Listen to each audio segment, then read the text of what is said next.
Okay, hello everybody, and welcome to the show. We're gonna bring on Darrell Shelley from Nova Scotia. Some live breaking news regarding Trudeau basically showing up.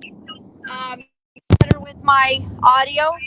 We want to catch what's going on in the heart of our country, which is Nova Scotia.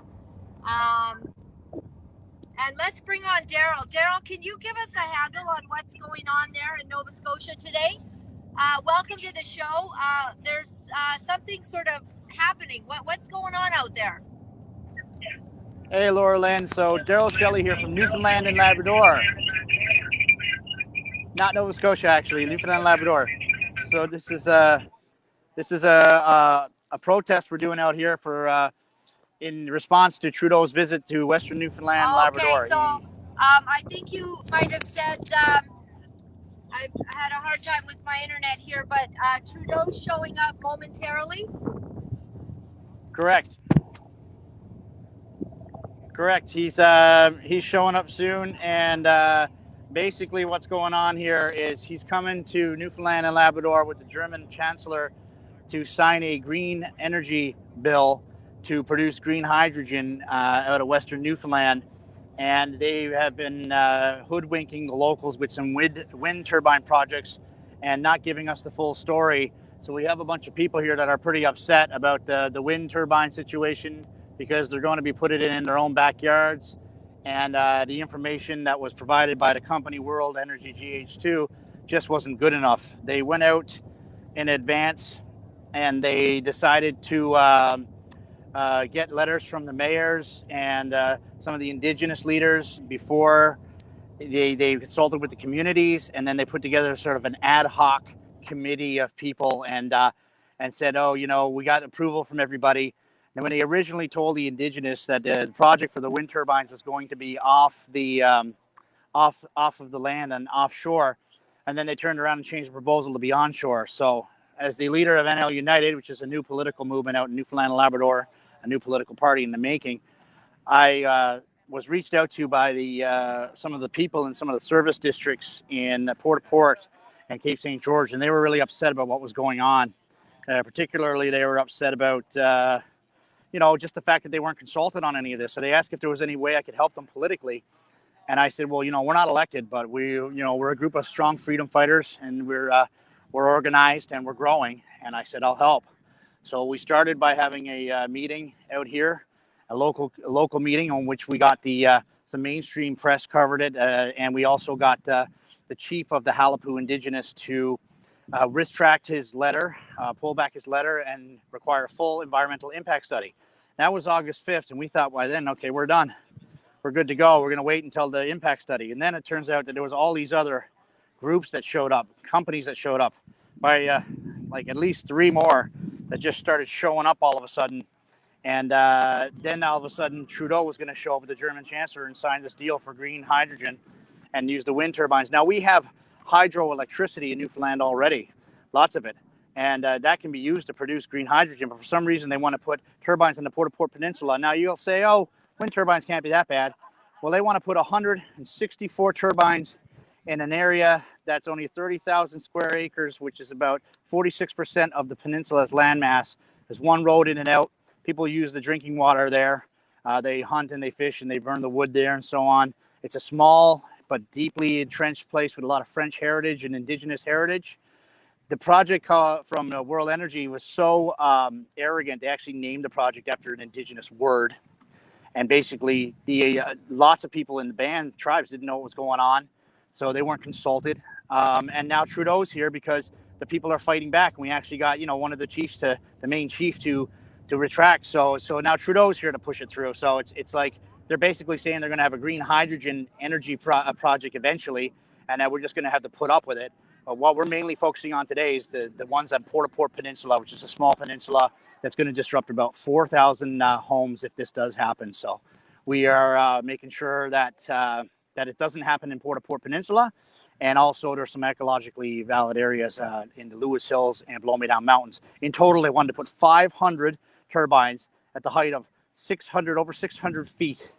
And some of the companies that came in here have actually tried to consult with the locals. They've been a little bit more mature about it. But Riesling and World Energy GH2 have, like I said, they've got Trudeau in here now in this big international media storm here. There's people here from the German media, of course, all the mainstream media and so on. And basically, we're the only opposition in town, NL United and people from the Port-au-Port Peninsula.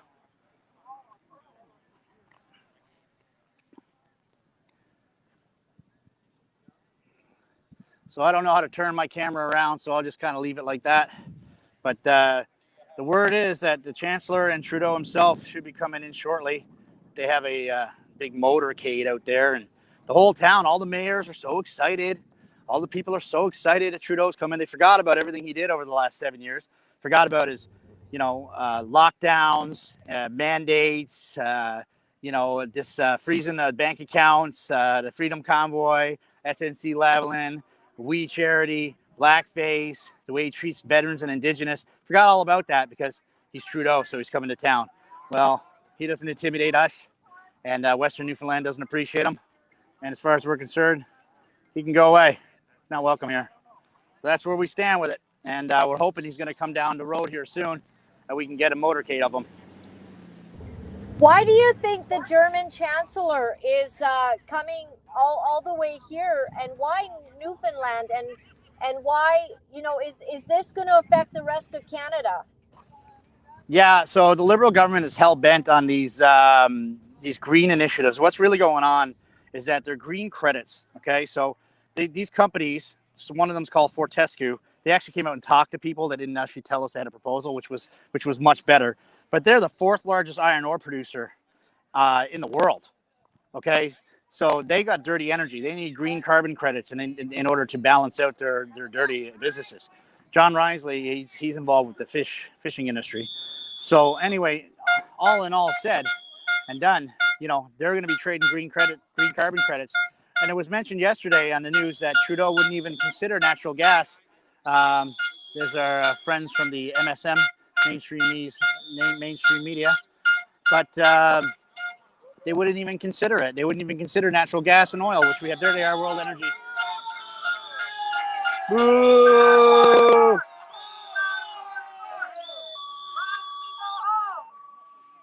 We had a bigger team here earlier, but it's sort of split off. Some people are at the airport and some people are here out by where the old paper mill was in Stephenville. So yeah, this is about green credits. This is about getting a pat on the back. This is about a globalist agenda. This is about them getting a pat on the back and being able to sell their green carbon credits to places like China that are still burning coal.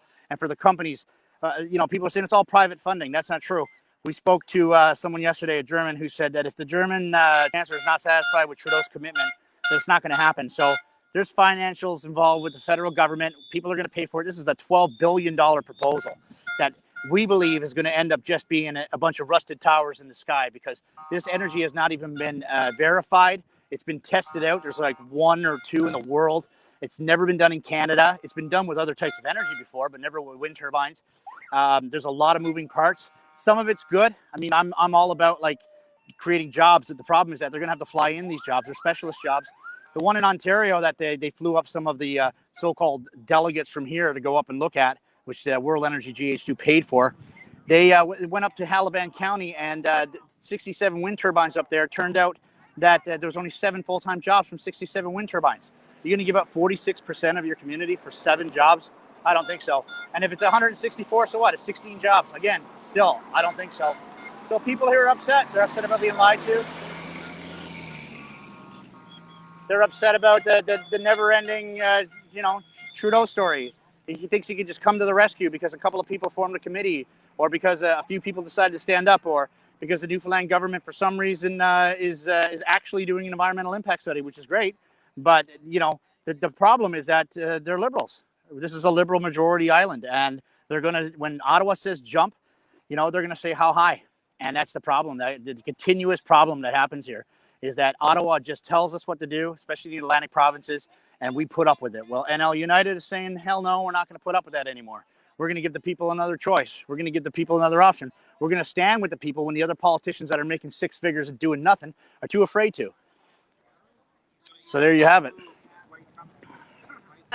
That's fantastic. Tell me about NL United. Is that a local political group? It's it's a political party in the making that came off of after the federal election. I still had a group of people that I'm just on a live right now, guys. So security was going to come get me. Oh, thanks. Apparently security was coming after me. I didn't see it. So so after I did the PPC campaign in September and ran against the Liberals and ran with Maxime, we came back to the table with our group and decided that we needed something for our island. So that's where NL United was born. We want a provincial party that has nothing to do with any federal party or towing any line. Now, that doesn't mean that I don't support the guys. I do. And, I like them and all that. But right now, we have to put our province first. We need every single province to put their own province first. We need autonomy from Ottawa. That's the only way this government's going to work. It's so deeply entrenched, the corruption from all the parties, all the main parties anyway, that it's impossible for anybody to have a leg up anymore. I mean, like, the provincial parties have to stand up and take back, just like they're doing in Alberta with Wild Rose. We got to do that here. We got to stop putting up what Ottawa telling us what to do. Just because Justin Trudeau is going to fly in here and have a fancy dinner. They actually put a catwalk out in the water out there because he didn't want to walk across the rocks. So they actually had to install a catwalk because he didn't want to walk on the beach rocks. Like, really though, these guys were flying private jets and they got motorcades with 20 cars to escort them from place to place. And we're talking about green energy. Are you kidding me? It's ridiculous. So yeah, that's the party. We started off. We decided to be a sort of an independent style party. That was the idea. We're not separatists per se, but we want to put the island first. We want to put the needs of Newfoundlanders and Labradorians first. And if Ottawa doesn't like it, then they can leave because they broke enough laws. We were here longer than anybody. We get the oldest city in North America, and we're not going to put up with it anymore. So we'll just let Canada know that we're waiting for Prime Minister Trudeau imminently. And there's a group of angry people at yet another crazy scheme of the Liberal government. And, tying this in with green, the Build Back Better plans. Do you think this is part of the Agenda 2030 plan that they're implementing everywhere? Really harm the farmers. Basically, they pretend they're helping us, but they're actually hurting our country. Yeah, definitely it is. I mean, it's like they're talking about producing hydrogen ammonia, and then maybe, who knows, maybe they'll use that as a substitute for the nitrogen they're trying to take out from the farmers right now. But the bottom line is there's always some hidden agenda with these people. They can't just be straight up with us, And the thing is, it is a great time for provincial parties to stand up and make and have their voices heard, because we really know what's going on in the world, in the country. And, we do need to have a united Canada, and we do need to have a united federal opposition party. But the issue is that the provinces themselves need to actually start standing on their own 2 feet. This leftist woke agenda has gone so far into our schools and our homes. It's insidious. It's taken over into our town councils, and everybody just jumps and claps like stupid seals instead of listening along and saying, hey, you know what, especially out here in Newfoundland and Labrador, I have something. It's something I talk about when I go to do speeches here. It's called the stupid, gullible Newfie syndrome. We get hoodwinked into these stupid ideas and like a carrot's dangling in front of us for a few jobs because some fancy man shows up from the city with a suit on, and people go, oh, well, he must be rich, so if he's rich, then I can get some of his money. That's the way they think. What ends up happening is they take advantage. It's not that this town or this area has got the best wind profile in the world. It's that people here are easy to take advantage of. That's the main thing. Nobody really wants these wind turbines. If you speak to people that have had them, most of them don't want them. And if a town does want them, then we want to get the best deal for that town. We want to get the best deal for that town indeed. 100%. Who's this? Say hi. This is Laura-Lynn? It's Laura-Lynn's show. How you doing, Laura-Lynn? This is Edwin. There you go. It's one of your biggest fans out here in the Rock. Huh? Can she hear me? She can hear you, yeah. Laura? That's Laura-Lynn, guys. Hey, Laura! Laura-Lynn! God bless you! God bless you. They love you out here. You can barely hear you. I'm gonna temporarily, my audio is gonna cut, but my video is gonna stay. I'm gonna put plug in a There, battery. I'm trying okay? to unmute. Sorry. No problem. There yeah. we go. They can't hear you. I got headphones in anyway, so I'm gonna plug in my battery, so my audio is gonna change for a minute, and it's gonna open up to my phone microphone, just so you know. So here we go. Yep. Here comes and I won't be able to hear you at the moment, but I'll be able to charge the phone a little bit. So hang on. I should still be able to hear you in the background. Okay.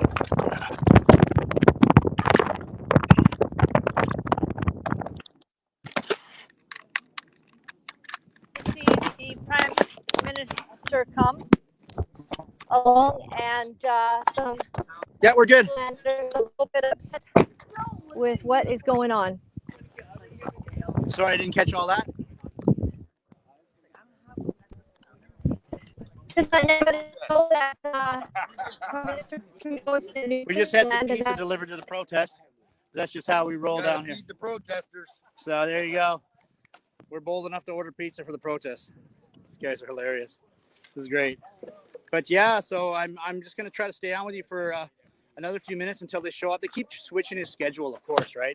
Originally it was it was a different time, and then they changed it. It was supposed to be 2 o'clock and 3 o'clock and 5 o'clock. You know how these guys are. They keep changing their plans. I'm just fishing around for another battery here, make sure I got one that's fully charged, because I definitely don't want to miss this.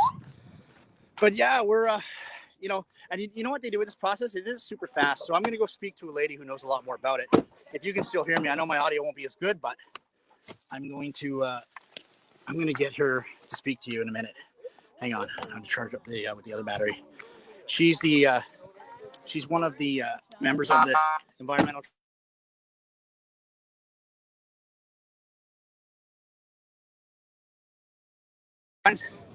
Basically, we're a volunteer-based committee here in Port-au-Port region. I'm just gonna find her now. What's going on? I'll see her here right now. Have you seen Marilyn? Roddy Campbell. Okay. She was here a minute ago. Maybe I'll pass it off to our co-chair for a second. See what she's got to say. They gotta have a cup. It's got their. Got a minute for a word on camera? It's given them the ability. I am. Yeah. What am I doing on camera? I was looking for Marilyn, but I don't see her. Oh. Hey, what am I saying? Just explaining how like we met up and how you know what's going on with the ETC and what they're really trying to do in Port-au-Port and all that. Well, when we found out about the I guess the proposal for the GHS2, the community didn't have a lot of information, and we met up with. Yeah, we met up with Risley. No, we met up with the Chief Brennan Mitchell on the first. No, I'm just trying to remember when we set up our committee with it. Oh, that was back in July. Okay, so was that after the July 6th? Yeah, but we didn't have much time to do the whole thing. We only had 18 days. No, I'm just trying to figure out when the committee was formed. Yeah, that was 18 days for the deadline. 18 days before the deadline. Yeah. So was it after the meeting that we had on July 6th? Yeah, that was it. Yeah, on the 6th. Yeah. So after the meeting on July 6th, we just felt that the community didn't have any answers, and we formed a committee so we can get some answers for the people.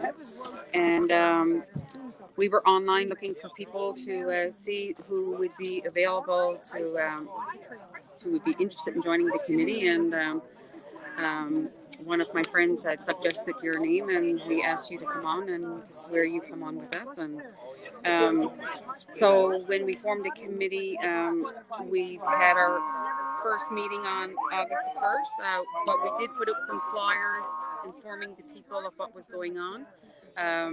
We worked hard in the little amount of time that we had. We got the petitions all up and running, and we had a lot of over 700 signatures 700 in a week and a half. Yeah, and I had one online as well, and we had over 300 onto that.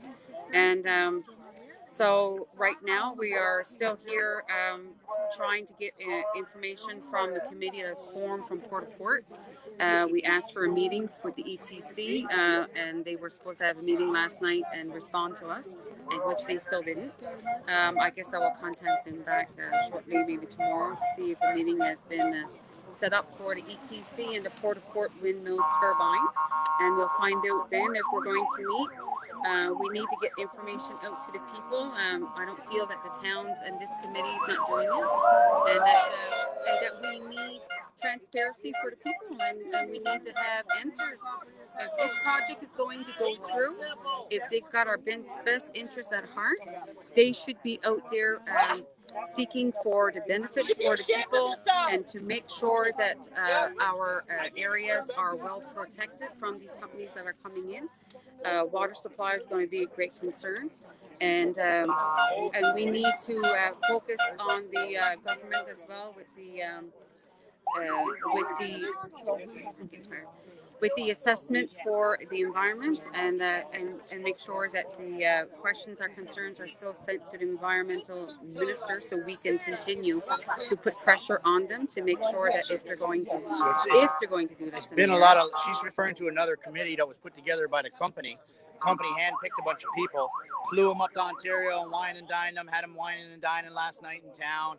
And these people, a lot of them are from small communities, and they're not necessarily used to that kind of thing, and they're all wowed and impressed and all this kind of thing. And that committee has kind of ghosted us now. It's sort of that same, it's the same liberal Trudeau kind of way of just ghosting things that they don't agree with, instead of actually trying to have a conversation. So we're reaching out and hoping we can have that conversation with the other committee that they appointed, that the company appointed. But we're all volunteer based locals here, and it's kind of it's been a bit of a grind, and every time we make a small step, then something else happens. Like, we thought we kind of had this wrapped up at least until December, and then they announced that Trudeau's coming out. What are you going to do tomorrow? Have Biden fly in town? Like, I don't know. They don't seem to want to stop.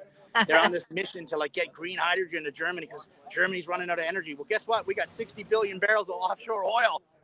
What? And we got tons and tons of natural gas. Why don't we send it to them if there's in a crisis? We can figure out the wind turbines a little bit later, But they're just rushing it all through in this big agenda to get it all done.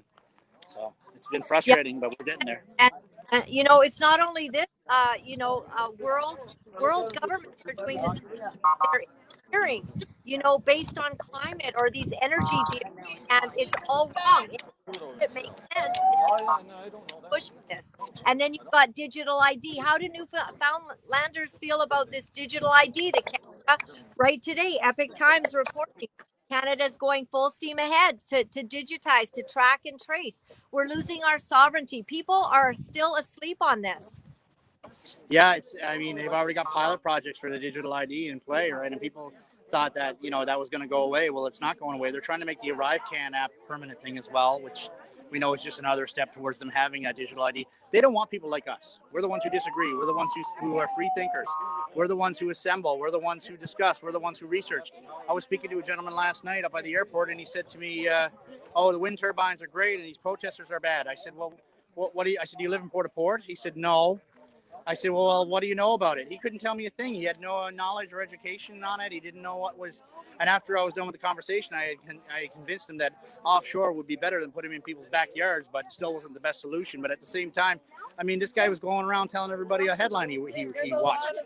He wasn't actually paying attention to the science. He didn't actually go and look up what turbines do or study any of the side effects that could happen, or the facts of that there's only going to be a few jobs. It's not going to be that many jobs and all this other stuff. So it's a lot of lies, and it's in poor communities, unfortunately. And we're stuck with that. We're stuck with that in the small community because people who are here want jobs. They're desperate. And I want jobs. I want economic growth, but I want leaders in our province, Newfoundland and Labrador, and every province across the country to start stepping up, even if you're not elected, and start saying, look, this is not worth the squeeze. The juice ain't worth the squeeze in this proposal. I want you to go back and look at it. So there's some other companies that are giving proposals, and if NL United believes that one of them is the right one, we'll back it, especially if a community wants it. We'll definitely back it. But if a community feels that they've been cheated by the government, we're going to stand up as unelected officials. And we got people out here supporting us right now. You can see we got T-shirts going around. There's one right there. I'm wearing one right there. There's a couple there back behind me. Those guys are wearing our shirts going on there. I'll go over and I'll show you my truck there with our logos on it. And there's a couple of more people there with some of our T-shirts on. So we're growing, and there's people popping up online. I asked everybody to change their profile picture. Look at that, some more NLU. Yeah. And I asked everybody to change their profile picture to a Trudeau picture of him taking a selfie. Says Newfoundland's not for sale. And there was popping up in towns I never heard of, all over the friggin' province. So it's wonderful. It's wonderful that people are stepping up and seeing what we're doing. There's another one here. There you go, on the back of the car, NL United. And, NL United. We got our main truck here with our banner on it. We're gonna set up a speaker and do some stage, like a little mini stage, and do a speech later on. And they're gonna hear us down in that building over there. So that's the idea. Right. So where's the building they're meeting in? This orange building right behind me. Right there. So you're right in front of it, and Trudeau is going to be coming right through here. Trudeau One of the has to come reasons through here. Right. One of the reasons I love this, Darrell, is that I think there are pockets of Canadians, awakening to what is going on globally and in our country. And groups like you are meeting to stand up and to say no. Do you think that Newfoundland is like the majority of people, are they beginning to understand what's happening, or is it still a lot of blindness in that part, like it is in British Columbia and other areas? There's a lot more people now than before. And, I drop hints in chat to people sometimes. I don't push. You got to let people find it for themselves. You can't say, oh, the whatever. I can't say the word, but, the what was a big scam to make money for big pharma and whatnot. You can't say those things to people because then they can't handle it. You got to drop things in the chat like, you're not feeling well. Have you tried to take this alternative treatment? Well, what is that? You can't buy it at the drugstore. Why not? I don't know. Why don't you go ask your doctor? Dr. Trudeau says, you can't buy that pill. Why not? It's only 20 cents and it'll help you. But no. And then they go and they find out themselves. Or you just drop little hints about things like why is it that the gas went up so high? Go figure that out. And then you drop a few links in here and there so people can go search it. And what they're doing is they're trying to destroy oil and gas. And we're an oil and gas province, just like Alberta. And this wind hydrogen turbine thing, it might happen in the future. But it's like I said, it's a new technology. It's not going to happen overnight. And people here are hoping on a whim. And I'm here as an unelected official with the people, grassroots, to try to make sure that we actually get a fair deal in this province. Every single time somebody comes to this province and flashes a bit of money around, whether it was way back in the days of the Indians when they would drop in and show a couple of pieces of silver or gold, or whether it was the days when the first colonial people were here and they would come over here and work like slaves to make millions of dollars for the fishery in Europe and England particularly. And of course the Portuguese came over here and took our fishery as well, fishing off of inside of our limit. And anyway, it's been even today with all the fishing limits, you can go out past the 200-mile limit or even inside of it, and you can see foreign fisheries coming in here, stealing our water, stealing our fish. It costs more to buy local fish than it does to get fish shipped in from China. It's absolutely ridiculous. And they're going to do the same thing with every resource we have. They just want to have a big open pit mine here if they could help it, and nobody living here because they don't want us living on this island because it's full of resources. Everybody loves you. We love Darrell too. No, they love you. But they want to take our resources. They want to take away our freedoms and our resources, and they want to shackle us. And they've done that through their social system, through their EI and their welfare and everything else. And they try to lock us down and beat us down and tell us we're lucky to have a job. Well, a job is a reciprocal relationship. I'm not lucky to have a job. If I work for you, you're lucky to have me. I'm a good worker. So it should work both ways. But around here, people feel lucky to have a job, right? Are you serious? What you're saying is that the fish that you're getting, it's more expensive than buying fish from China? Yeah. So if you get, I did a video on it. It's on my Facebook page. That one went viral. Got, I think, over 1 million views on that one now. And that was just me in a supermarket looking at 2 packages of cod fish, 400 grams. Basically identical fish, one Pacific, one Atlantic. So the Atlantic one was caught off the shores of Newfoundland. It was $2 more for the 400 grams than the one that was caught in China. Same exact fish is caught. One's farmed maybe, but the bottom line is it doesn't matter. It's coming from China. You can see some more NLU behind us. So, it should be 10 times the amount if it's coming from China. That's the same thing as this green energy scam they got going here. They're going to take green hydrogen. They're going to take the wind turbines, right? And then they're going to ship this green hydrogen in a normal tanker all the way off to Germany, and then they're going to use it for over there in some energy crisis in the distant future. That makes no sense. Like, first of all, just to transport anything from here to Germany in an oil tanker or in a freighter, it's a tremendous amount of energy. So, you know what happens in Quebec though? In Quebec, they get to keep the wind turbines to power their homes, but not here. No, here we get to ship it off because we have excess energy. We're actually not really polluting at all. We're 1.5% of the greenhouse emissions in Canada, and we already have lots of hydro dams, hydro energy, Muskrat Falls and Churchill Falls and the like. So why is it that we are so desperate to get on this train? There's a better way to do it. That's what I'm saying. And I'm just hoping now that Trudeau's going to actually see us and get here. People are tired. It's been a long day, but who knows? I mean, this guy's he's a slippery snake, this guy. Yeah, absolutely. Well, I mean, I'm reading what Trudeau is wanting to do is to really promote, first of all, keep this ArriveCAN going, which is basically stepping us into this digital ID. And they're going to be able to basically social credit score us. And that could mean that if people like you are out there protesting in Newfoundland, maybe you're going to get a negative comment on your score, and your fish is going to cost you even more than you're paying right now, and maybe you're not going to get gas, or maybe you're not going to be. They want to work us out of having vehicles even.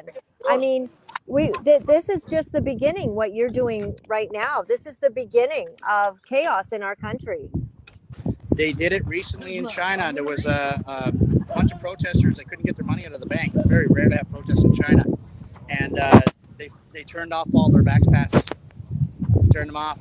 I can get the information of the town and stuff and send you the articles to it. But they actually turned off their vax passes because they protested about a bank to where they couldn't take their own money out because the bank was collapsing in that town. So my understanding is that if the Chinese government can turn off your vax pass, well, so can the Canadian government. So can anybody. Well, and that seems to be where we're going, and that's why we need to stand strong. Let's go and talk to Darrell, some of the people that are there that are real patriots. I'd love to talk to them about why it's important for them to be there today. Sure, they've given up their time. I've got a good gentleman here who's part of the.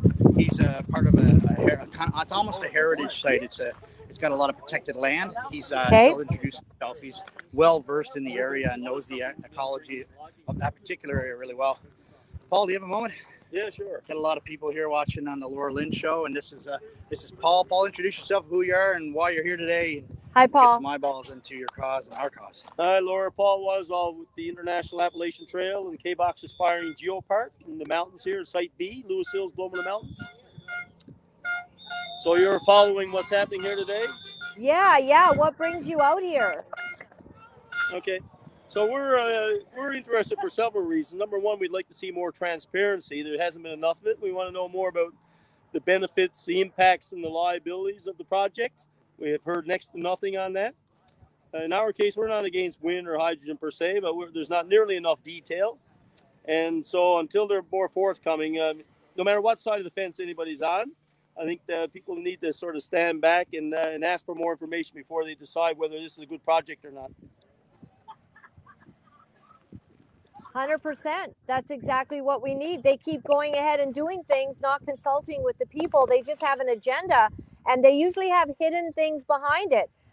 One of the things that they do is anytime that they're putting something out there, they've already got the people that will be benefiting from getting the tender or getting the contract to put forward whatever harebrained scheme they have.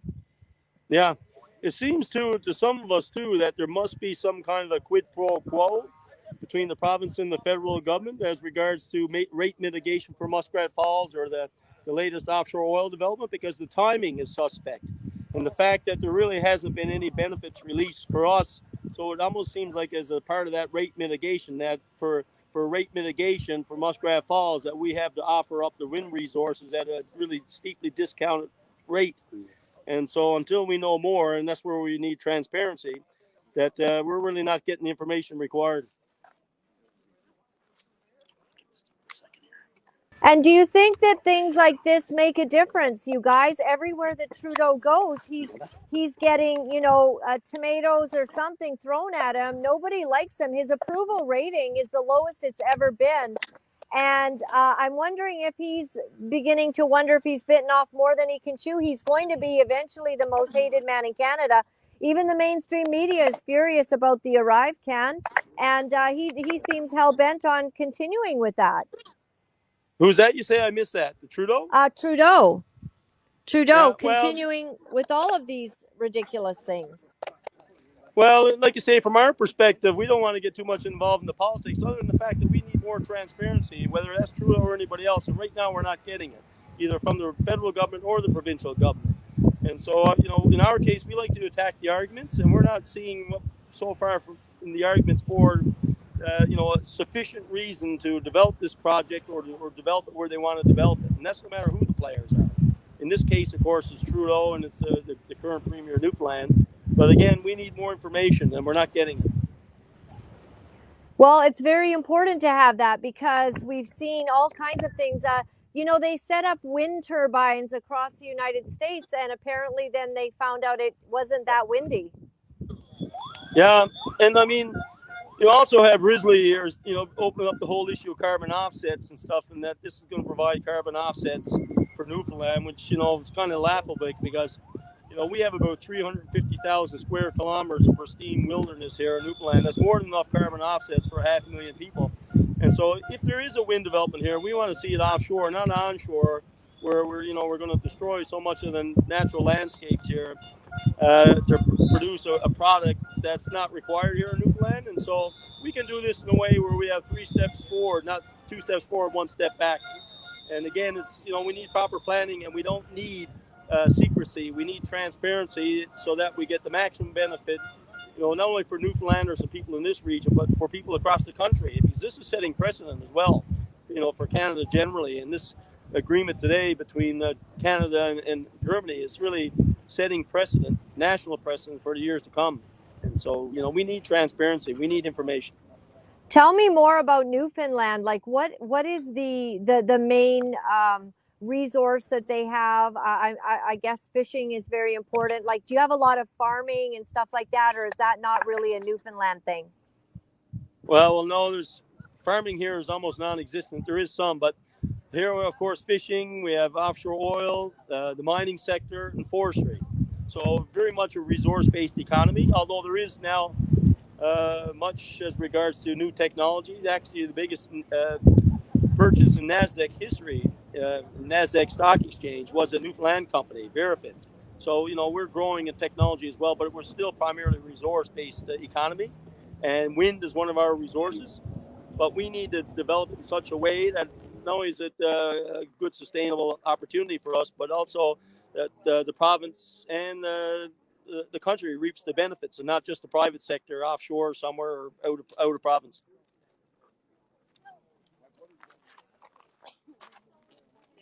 And anyway, it was nice talking to you. Must run now. Very nice talking to you, Paul. I appreciate it very, very much. Thank you. So you get a bit of a different perspective there, because Paul's very knowledgeable, especially in the Appalachian Trail and that Blow Me Down Mountains area. So we think that offshore is probably the best way to go with this, but at the same time, they don't even want to have a discussion with the locals or the residents or anything. They just want to come in and tell us what to do, like the typical Trudeau stuff, right? So, I mean, this is the problem. This is what we're faced with. And we're faced with basically a dictatorship is what we're faced with, right? It seems to be never ending, so.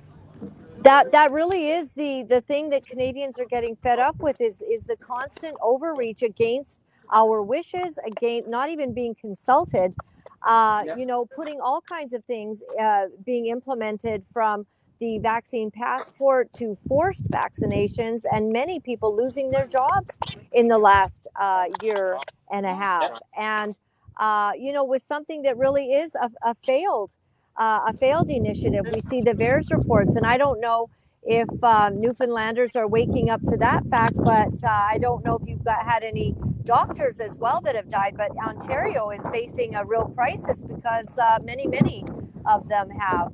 But I see you have somebody else. Is she willing to chat with us? She's also on the committee and very knowledgeable. Hi, Laura-Lynn. Hi, nice to see you. Nice to see you too. I've been following you for months and months and months. Oh, I think did I lose her? No, you're good. Oh. Still here. Just because you're talking. I'm still here. Yeah. Yeah. Hi. I'm so glad you're following me. And what brings you to give up your day to be there to basically raise some awareness about this issue? I live on the Port Peninsula. I'm not from Newfoundland, but I moved here 5 years ago, and I purchased a home, up in the beautiful Port Peninsula, and I'm directly affected. There's a turbine going 500 meters behind my backyard, but the whole peninsula is going to be affected because they're saturating the island with 164 turbines. So it's just the quality of our life, and Right. Would that impact your property our value? water, and we're on the North American migration route. I mean, the Why? Port That's Peninsula not is the true. westernmost point of Newfoundland, and Why is he this is the taking me? annual migration. And Port Peninsula is the first piece of land that migrating birds see when they cross the across the Gulf in the Atlantic Ocean. And that's just one of them. We have moose and caribou and all kinds of rare birds on the peninsula. But we also get our drinking water from mountain brooks, and the turbines are going to go above us, and we collect our drinking water from the brooks down below. And Wow. everything, all the health impacts with the vibration. Yeah. And these are industrial sized turbines that are not intended for onshore use. And it's just but the thing is, there's been no consultation. We haven't had our questions answered. Our local councils have not met with us, and it's very frustrating, and also to see that our local politicians have been very quiet about. In fact, we've hardly heard anything from them in regards to this whole disaster for our environment and our homes. There's 4,700 people live on the island of the Port Peninsula, and in all the news articles, humans are never mentioned.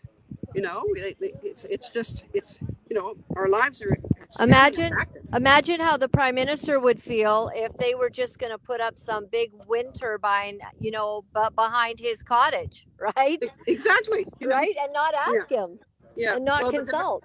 The developer, the first developer, he referred to our area as remote Newfoundland, as if, and like I say, the human component of this is not talked about. But these are our homes, and it's greatly going to impact us. And on top of that, what people are not familiar with here is we only have one road that goes around the peninsula. So this construction may take 2 or 3 years, and we all have to share the same road without any alternative. So that things like that, and this heavy equipment, our roads are very bad.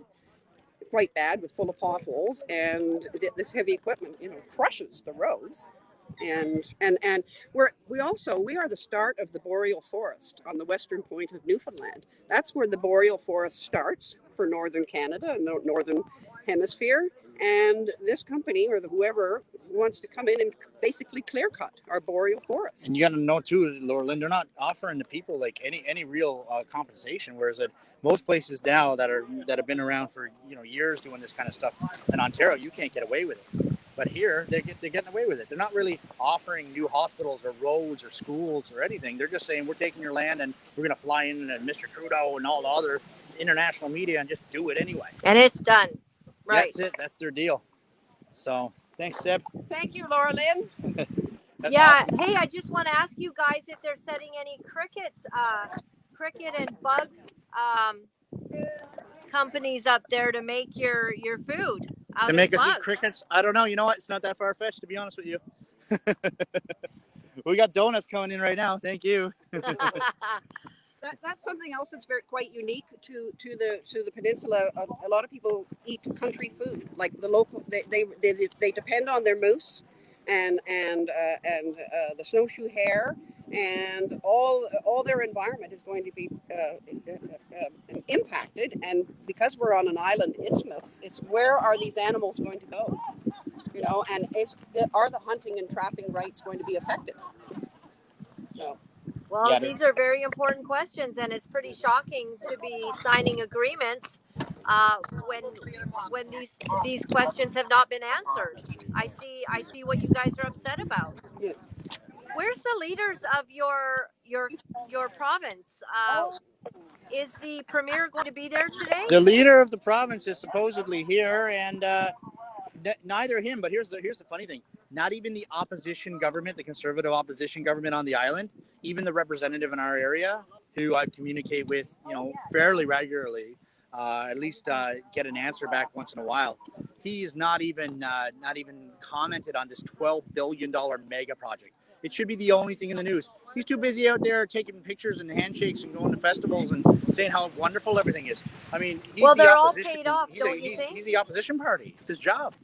They're all paid off on the whole thing. They were paid off on the COVID agenda. They get paid off on all of these things. They get kickbacks and special deals. And before you know it, they're not operating for the people at all. Oh, we got some media people here. Check this out. So this guy, who is it? Media. What media outlet are you with? With the Telegram? He's with the Telegram. Take another one, guys. I'll get in here. Sorry. Thanks. He's with the Telegram. They're a local newspaper / online newspaper. Oh, I like the Telegram. What's that? Yeah, I often post things from the Telegram. So Premier Fury, then, he's seeming to be all on board with this. Would you say it's always a very few who show up to protest? Would you say there's a lot more of you that are upset about this in Nova? There was some. There's a lot more people upset than are actually here. That's for sure. Now I want to introduce you to one of our key people here. This is Laura-Lynn. She's from Port as well, and then she was asking. Laura-Lynn wanted to know what's going on with Fury and the connection, because there's a connection with Fury, right? So let her finish her coffee there, and we'll come back in a minute. There's a connection with the the Premier himself is friends with one of the people in World Energy GH2. There's a bunch of stuff in the background there. I don't know all of it, but they're connected. So can you show me the scenery?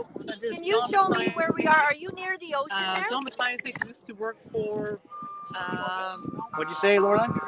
Are you near the ocean? Yes. Newfoundland. Yeah, John McIsaac. After we hear from her, let's hear from this lady. What does she say? Pardon me? So what? Just about the person connection to Fury. Yeah, well, they're all friends. Risley, Fury, McIsaac, they're all BFFs, right? So they're all in this together.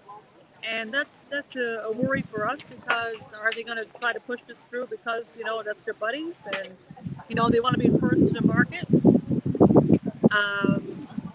The environmental assessment, is it going to be done fairly? I doubt it. I seriously doubt it. Yeah, we thought we had a bit of a leg up when we got them to slow down on the process and demand this environmental impact study, because it wasn't even guaranteed at the beginning. And then the next day they turn around and say Trudeau's coming to town with the Chancellor from Germany. Like, really though, guys, like it's there's no stopping them. They're hell bent on this idea of wind turbines and green energy. And see, the problem is not the technology. The problem is the way they're going about it. There's a better way to deal with the locals. There's a better way to talk to us. There's a better way. A lot of these people here, they sit on boards in their own towns and communities. And these are people who have the keys to the building in their towns. They're well respected and well known and well liked. They weren't consulted. They weren't spoken to. The company handpicked a personal committee and then flew them to Ontario and wined and dined them, and then had them back last night and wined and dined them. And, this is the nonsense that they're trying to do. And some people are falling for it. And it's funny because they're dividing. They're creating a divide in our little communities where some of the people are saying absolutely, let's get jobs. And then, their business is getting a kickback or whatever. And then other people are saying, like, no, it's not my backyard. It's, not in my backyard, kind of syndrome NIMBY thing. And then there's people like us who are like in the middle, kind of trying to be political about it, but trying to find the best deal for everybody. And nobody's listening to any of us. They're only listening to the people that have been, that they handpicked. So they handpicked certain mayors. They handpicked. Actually, the only indigenous tribe on this island is based in Con River that has land. The only one that has land is based in Con River. The rest of the island is a landless tribe. So that is the only place that they actually own land in Con River. And Con River walked away. They wouldn't do it because they wanted, they've been around a while and they wanted certain things and checks and balances and contracts in play, and the company wouldn't give it to them. So Con River backed out. So that tells you something right there that, Right. they're kind of, A lot of people just tuning in. We have hundreds and hundreds of people watching right now. Darrell, could you kind of reiterate from the beginning what's say hi, going Jason. on just to fill people in? Hello. Hey there. But it's my friend Jason. He's a hardcore supporter as well. This is the Laura-Lynn show, Jason. Yeah, Laura. Hey, Jason. Good Yeah, to see ya. he sends you stuff. Jason's That's awesome. He's a awesome. big supporter of NLU. But so basically, what I'll run it down for you. We're waiting for Trudeau here. We got a small group. We've been waiting here all day. It's dwindled a little bit, starting to get rainy, but we're not going anywhere. We're holding the line. What happened was they were talking about having a wind turbine project here to create green energy, and then that turned into multiple proposals coming through. One of those proposals, which is the most aggressive by World Energy GH2 and John Risley from Nova Scotia, who's a billionaire, he decided he wanted to put together this project and not tell anybody about it until he had all the letters signed from the mayors and one of the indigenous leaders and all of this stuff. We found out about 2-3 months after they had already gotten it on the go. So we only had 18 days to respond. We formed a committee. I was asked to join out at NLU. We came out, we backed up the community, only political representation to do so. And of course, when we got out there, we found out that it was all these deals had been made, letters had been signed, a report was put together, and they were going to tear up 46% of the peninsula. And also, after that, they want to install a total of 500 of these wind turbines that are 654 feet tall, all up and down in ecologically sensitive areas, blowing down mountains, and tear up the Port-au-Port Peninsula. And they're offering the locals nothing but jobs. They're saying there might be kickbacks and this and that, but it's all been private. It's all behind closed doors with their own little committee. We don't actually know. No one really knows what's going on. So they actually did a video. They did a little town hall and only let certain people in. But some of these people, Marilyn was one of them, got into that meeting. Certain other people had their door slammed in their face. Nadine did. She couldn't go in. And they actually sat in the parking lot, these people, in their own town, in their own building. And they recorded it. And they did a live broadcast of it. And it went up on YouTube, and Risley's World Energy people got it taken down. But luckily, someone had saved it and put it back up on Rumble. They actually got the video removed. They tried to do a whole blackout on it because he said things in there that I guess he couldn't account for. And people started investigating, tearing the video apart, looking up the facts. And these huge wind turbines will not fit in that little space. They're going to destroy that little area. There's one road in and out of there. And the roads are terrible. When you should see them, they're like potholes. You could literally lose a tire in some of these potholes. You got to swerve around them. And they're going to be driving these big monoliths up and down the road there, just all in the name of green energy. There has to be a better way to do this. There has to be a better way to consult with the people. Why is it that Newfoundland and Labrador always take the first carrot they hang our way? It's always the same damn thing. Stupid Newfie syndrome, and we're not putting up with it anymore. NL United is going to stand our ground. And people might not like that opinion, but that's the way it's going to be. So we're hoping that Mr. Trudeau will be here shortly. I hope. Okay. I'd say. Newfoundland flag. There's a Newfoundland flag for you. I love it. I love it. And I love that you guys are standing up today. There's no Newfoundland flag on the fence. Just a Canadian. That's just supposed to show this company doesn't care about the Newfoundland people. It only cares about the land. It's about the weight. Yeah, no it's a really good point. Where's the Newfoundland flag? Yeah. Want to show them the flag? Yeah, please. Show the flag, man. That's our flag. That's our flag, and we don't have, and the flag's nowhere to be found at their event. What a shame, eh? Other side that they don't care about the people. They don't care about Newfoundland and Labrador. We're just a number to them. Low populated area, full of a lot of people who are retired, many uneducated, some don't have internet, lots of resources, easy to fish, and no opposition party. Right. So are you saying that there is an Indigenous leader that has come on board with it, but there are others that are saying they don't want any part of this? So Chief Brendan Mitchell, who's the Indigenous leader for what's called the Halapu out here, which is Mi'kmaq, he originally signed on, but it was for an offshore deal. And after the meeting with us, he came back and went to the media and said he's pulling it back until there's an environmental impact study. But he's been invited to this event today. So let's see what happens after today, after all the fine wine and dining. But yeah, that's part of it. So That's always part of it, though. Is once you begin, doing the kickbacks that are there, right? These are some other things happening. Prime Minister Justin Trudeau, they're with the German Chancellor Olaf Scholz to sign hydrogen deal. So You still have Laura-Lynn on? Yeah, she got Laura-Lynn on there. Yeah. Wow. It's been over an hour now, Laura-Lynn. Almost. No, an hour. not We're still quite. waiting. Not We're still quite. waiting for him. He's supposed to speak at 5 o'clock. It's getting pretty close. Yes. So basically, this German guy's come a long ways, I guess, JT. Yeah.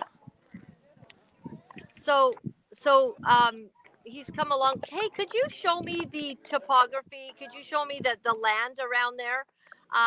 Can you show me a picture of the ocean? Hold your phone up and show everybody. Sure. We don't often get to see Newfoundland.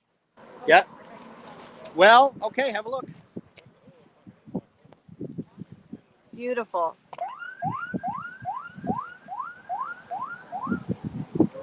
So you're not really in sight of the ocean. I kind of thought I saw ocean, but not really, eh? There's a port. This is technically a port. Okay. Okay. There's some what is there? I'm trying to look here. Yeah. That's a port. Okay. Okay, and so the folks of Newfoundland are going to have some questions for the Premier then. What did you say his name was? Fury, Premier Fury. Basically, doesn't seem like he's doing due diligence to know what is really the end results, or have studies on this. Well, they came out and said they wanted an environmental impact study, and then basically less than a week later, it was rumored that Trudeau was coming. So I don't know why or how that happened when the environmental impact study is obviously paramount. Yes. Tell me about how do the people that are there, how is everybody there feeling about even the whole vaccine initiative? Did a lot of people in Newfoundland lose their jobs when the vaccines you got to talk to this guy. She's got some questions about the vaccine, Jay. Yeah. Yeah, like what happened? Did people lose their jobs there? What's going on with that? How did they feel about, this being forced on Canadians? Vaccine. A lot of people didn't like it. A lot of jabs here, though. Yeah. A lot of jabs. Jason's been fighting against the local university to try to get the masks things lifted and a lot of other things. There's still masks there? They tried putting it again for September 1st. I sent the president a letter. I'll send a copy of that letter to you, so be on the lookout for it. You can probably read that on the show. Yep. And then they're also threatening students who didn't take the jab also. Well, I have a case in human rights court about that right now because I refuse to take it. So he's got a case. It's killed almost 30,000 people in North America. Yeah. I have a copy of all that bears data. Yeah, and the thing is, it's crazy because here they had it so that it was like everybody had to take it. So we had, I think, what did they claim? 90%, Jay? They claimed that, but I think that's a lie. We think it's a lie, but a lot of people did. Yeah, a lot of people. And you gotta understand, we're a very socialist style province, right? People kind of trust the government here. Like they're just used to it. You don't piss off you don't piss off the priest, the teacher, or the government, or the cops. Something's moving. We're hoping this motorcade to come, or whatever he's got is going to come through here soon, because this event's still a go. There's people back behind me. This event is still a go. Yep. But he's waiting till the last minute. I don't know what he's doing, or if he. German Chancellor. He's probably. Oh, his plane just arrived. The German Chancellor. You can't see it from over there, but it's way over there at the airport. And someone said that's the Chancellor. Okay. Interesting. Very, very. But the airport is impossible. You can't get in there now. We were in there earlier, but they locked it completely down. So, yeah. They locked it down and. Thank you. Okay. Thank you. There you go. Getting some goodies handed out. That's terrific. And what What about Newfoundlanders and the impact on fishing? Will this not really be an impact to that? Is that basically the highest sort of where you would make your income Oil and your gas is natural where we are now. resource? The fishery had a moratorium in the 90s, and it's recovered somewhat, but not fully.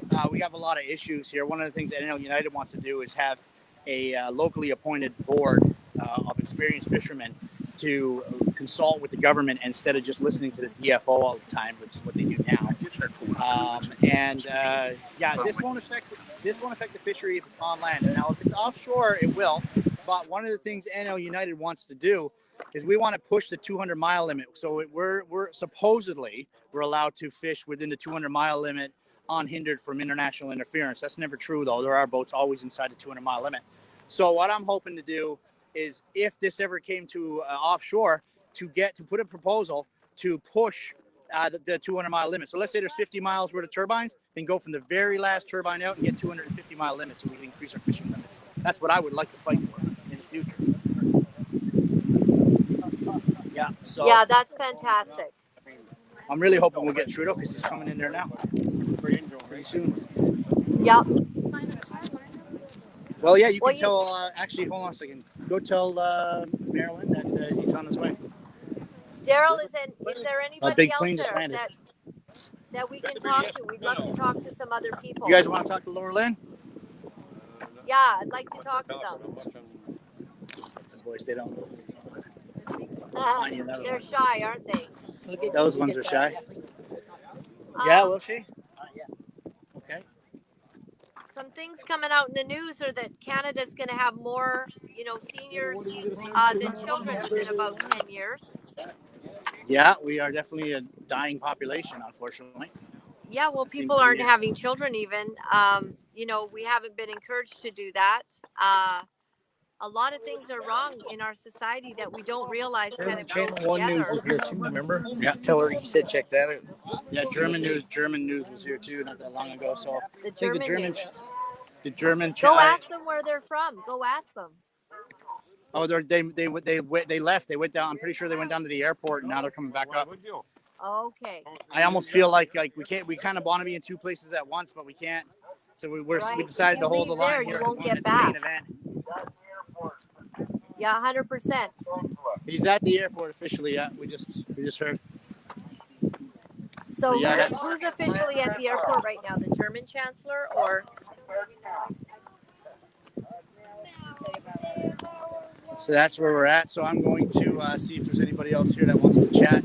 Absolutely. Nobody wants to look at my ugly mug all day long. Oh, you're pretty interesting. Well, I think the thing that we have to know is that we're all in this together, from one end of the country, like Newfoundland, all the way to British Columbia, where we are dealing with the same things. The farmers, the attack against nitrogen and CO2 is coming against the farmers, and that's been very hard. I mean, freedom. There you go. Hey, right on. Hey. I've been following you for a while. You're awesome. Thank you. Good go. to see you guys. Oh yeah. Good to.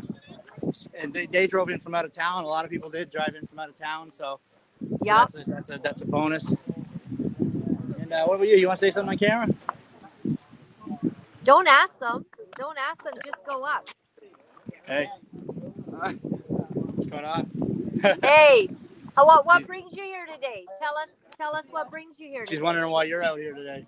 We want transparency. We want a fair shake for Newfoundland for a change. We've been taken advantage of over and over for decades. So we just want a fair share. We want to know what's going on. We want to protect our land and our people. Yep. Yes, and you don't feel that it's been transparent then? No, not at all. Darrell and a lot of us, including Darrell, had to search for this information. We had to find out what was going on and who was involved and if there's any benefit to the citizens here. And there's nothing forthcoming. So we want to know what's going on, and they're not being transparent. Sick of being taken advantage of. Yep. Yeah, she was asking about the jab. There's a lot of people got jabbed here. Oh yeah, it's sad. And But a lot of people have just gotten them to so they could keep their jobs and travel, and they know that they shouldn't have done it. But Yeah. Thank you. But they did it, and just like across the world, there's there's a lot of information now coming out. I don't know if we could play that Dan Bongino clip. That was very interesting. But Oh the yeah, governments when we first met. That was back when I was doing the PPC and the election, and we were all on the same page. Like, what the heck is going on? It's like a key just turned and like opened the door, and we all were like just like there going, oh my God, peering through this hole of like what has happened. Like this we couldn't believe that happened, and now it's continuing with their WEF 2030 agenda, continuing to push ideas on us in the form of green energy, or what do they call it? The DIE. What is it? DIE? Is that what Jordan Peterson calls it? The diversity, inclusion and equity. Yeah. The DIE formula. It's everything. It's here. You gotta understand, this is one of the most socialist provinces in terms of like people are just like get along, go along. But I think now there's more people waking up. Like people I know that were jabbed and they went along with the narrative, and they still in the end lost their job for some other reason, economically, or they're finding it hard financially. They're seeing inflation and they're starting to ask what's going on, and they're finding out about the Dutch farmers. They're finding out about what's going on in the States with all of course, the elections down there and all that stuff, and starting to question really what's going on here in Canada. And it's starting to happen, but it's slow, man. We're half an hour ahead, but we're like 10 years behind. An hour and a half ahead of the rest of the country, but half an hour ahead of the rest of the Atlantic province. And, is it really an hour and a half?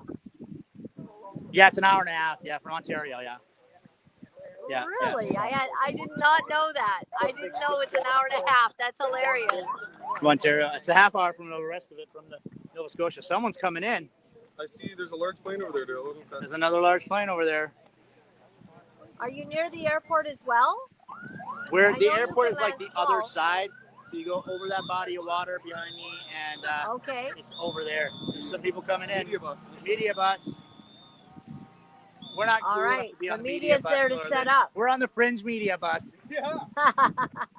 It's like when I used to do the Scene magazine in Toronto. It was like an alt magazine for music. We used to have some fun sneaking into certain places to get interviews. Kathleen. Yes. Say hi to Laura-Lynn.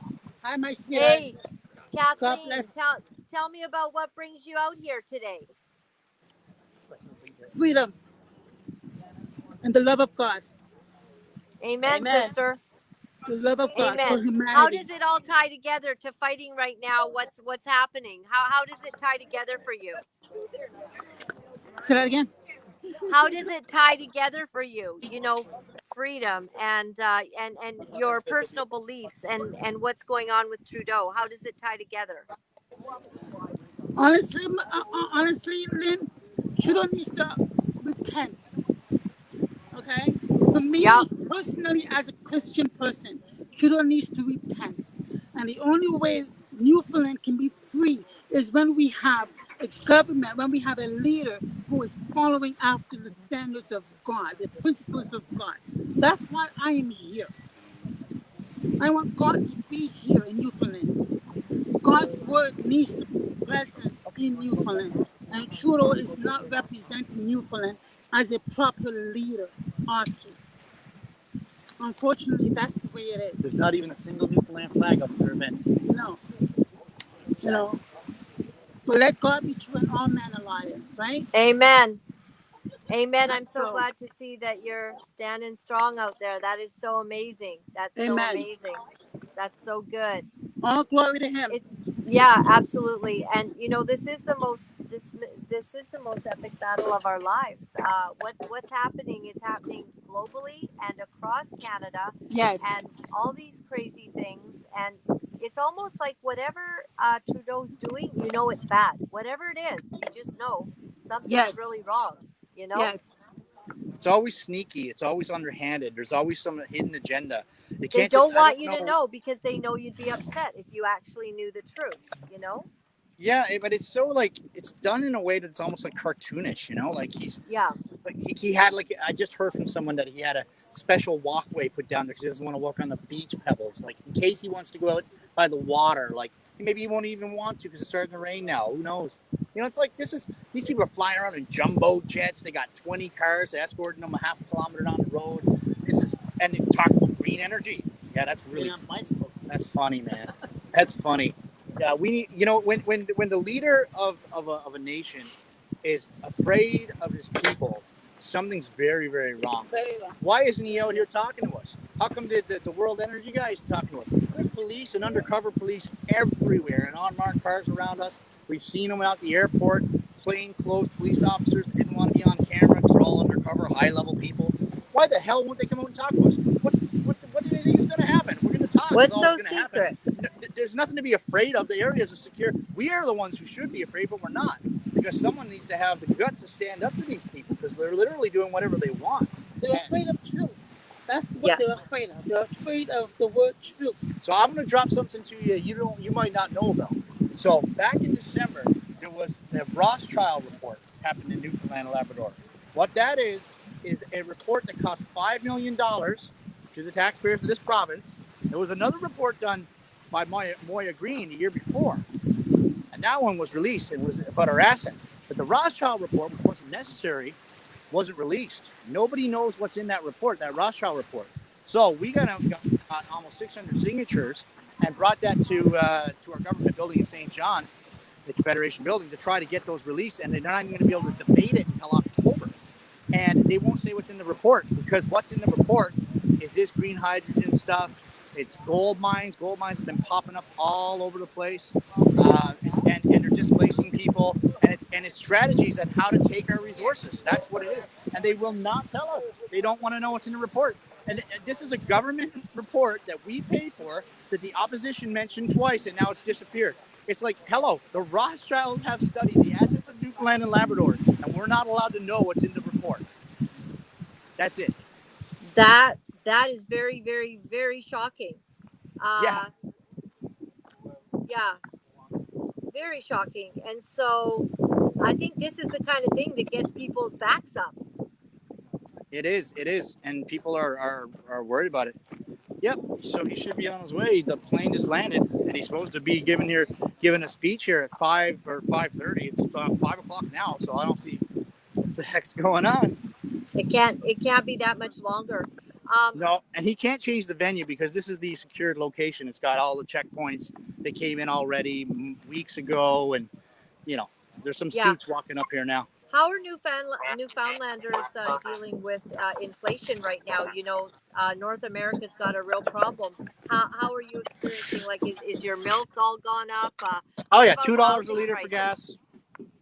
Oh yeah, and it's always been expensive here. Yeah, it's crazy. Always been expensive because it's cost more to get things to Newfoundland. Would you say? That's part of it. Yeah. Yeah, that's definitely part of it. But that's not the only reason. It's got to do with our taxation. It's got to do with the way that we're managed, our government's managed, and all that stuff too. So, yeah. But so it's almost like you need a little bit of an overhaul and all of that kind of stuff. Want to say hi? No. Yeah, love to. People are shy. They're still on here. Yeah, we're waiting for the I group. just want to say hi. Oh, she wants to say hi? Yeah, please say hi. Hi, how are you? Good, love you too. What brings you here today? Tell me about why you're here. Well, because of the fact that we want transparency. We don't want a project that's going to destroy. I'm not from this area. I've just recently moved here, and I live in Stephenville Crossing, but I know what they did to our Muskrat Falls in Labrador, and I know the devastation that all of this is going to bring to the people of the Tourniquet Peninsula, which is a beautiful area, which I just recently went through. So, yeah, it's imperative that people actually now stand up and fight for what rights we do have left and fight for our children and our children's children. So, right. What are you feeling about Canada? Do you feel what are you feeling about Canada in general? I don't think that's anything I can say. Yeah, and honestly, I'd love to comment, but what I'm going to say is probably not going to be good for your viewers to hear. But no, it's devastating. It's devastating. We don't live in a democratic society anymore. We have so much divisiveness, and it's, yeah. This project, they divided half the peninsula, they divided half the towns, right? They're pitting town against town, saying one town's not going to have turbines, but they're going to have a plant, and the other town's going to have all the turbines, but no plant. Yeah, it's no power plant or whatever. It's a short-term pain for a short-term gain for a long-term pain. It's, you know, basically what it is. But yeah, it's well, just pray. Let's continue to pray, because that's about all we can do right about now. Everybody is. You're so right. You know, across Canada, I think that, people have begun to really pray, because we see something very wrong. We have a prime minister who likes the social credit score. He likes the way China does things. And what's happening to you guys is the way China would do it. They would come in and tell everybody how it's going to be. And that is not what Canadians expect in a free that's not country. a democracy. That's a dictatorship, and that's communist Canada is where we're heading, and that's the sad thing. So hopefully, together and with love and peace and as a woman, do you see that they're trying to bring in the? Do you see that they're trying to bring in the digital ID? Have you heard about that? Yes, I have. And it starts with ArriveCan. Well, it kind of started with Facebook, but then there's ArriveCan. But it's not going to end there. And people like yourselves, for being seen at a peaceful protest, could potentially have your social credit score go down, so that something gets turned off that you need. You know what I mean? That's where we're headed. Yeah, and they did it to the truckers, and it froze all those bank accounts of those people. And of course, foreign investors freaked out and started pulling their money out of banks, and it's all in the name of the vein, right? All in the name of his ego, all in the name of this one world government and Justin Trudeau's narcissistic tendencies. It's sickening. So together we have to remain getting closer and uniting more, and hopefully people become more aware of what a society that we're in now, which is right now we are all at risk, and it's a scary world. And hopefully together we'll find our way. Yeah, we will. We're hopeful. But thank you, and I love you, Laura. There you go. So doing the rounds today, definitely got quite a few people. We should have brought some bouncy castles. We should have brought some bouncy castles. That's a good suggestion. Bouncy castles. There you go. That's what he said. Bouncy castles. Yeah, they're apparently they'd have the army, and they'd be afraid of the bouncy castles. I can't see them taking much longer at this point. Maybe the bouncy castles will scare them away. Got a couple of more guys. This lady's pretty mad. Let's see what she's got to say. Hi. Say hi. Nope, she doesn't want to do it. Are you just a local guy? People are scared to talk, but I'm really glad to see that they're out there doing, Are you against, doing what's going on?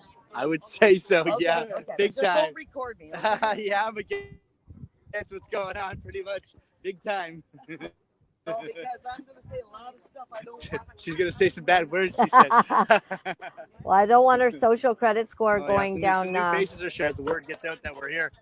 Yeah. If anybody's looking on my Facebook, we're down at Stephenville, where the Stephenville Mill used to be, the old Abitibi Mill, guys. So that's where we're at. Come on down if you can, and let's let Trudeau know, because he's got to be coming here pretty soon. They just landed, so unless he canceled his appointment, when I find that hard to believe, be afraid of a couple of us, really, literally. I mean, not with everybody coming into town. No, that's not going to happen. No, they tell can't do that. Tell everyone again, because we've got a few people just joining the line right now. This is sure. This is what we're doing here today in Newfoundland. Go ahead and tell them. So what we got going on here is a wind turbine project that popped up here a little while ago, and we didn't know about it, but it had been gone back 2-3 months. They had gotten certain mayors and certain Indigenous leaders to sign off on this. And when we found out about it, we formed a committee. The locals reached out to NL United, which is a new political party in the making in Newfoundland and Labrador, and asked for my help. And I came in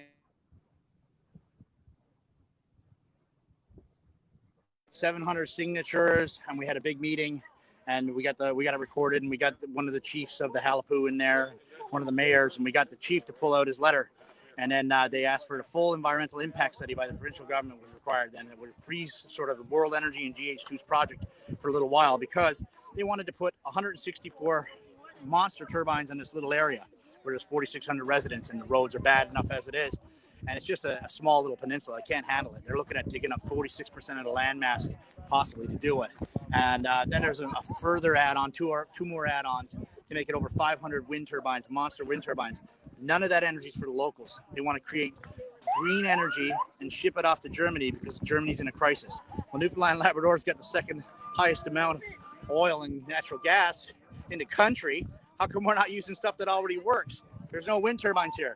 But anyway, we thought we had a slight victory, and then it turned around that Justin Trudeau, Chancellor from Germany, and a whole bunch of delegates are deciding to meet in our hometown today. So after the 18 days that we only had to prepare, and we finally got that environmental impact study through and requested hundreds of letters sent to the government, lots of media interviews.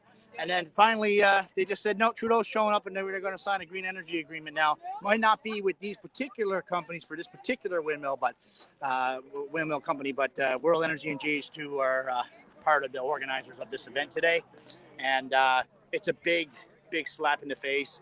It's like, it doesn't matter how we take 2 steps forward, it's 3 steps back. It doesn't matter. We tried, we did our best. We're still trying. And now they're like, okay, well, who cares about your environmental impact study? We'll just show up here and, get the most powerful man in your country and the most powerful man in Germany to come here and do the symbolized virtue signaling pact for wind, hydrogen, green energy, which has never been done in Canada. And we'll just tell you we're putting it in your backyard, whether you like it or not. And we're out here protesting that today. So it's been a long day. We're dwindled a little bit from earlier. Had a good turnout earlier today. Is this the one that you're seeing here, Darrell? I'm showing a picture, sort of. This is the Newfoundland wind farm. Is that what we're talking about, or is that something different? Yeah, that's one of them they're talking about. Yep.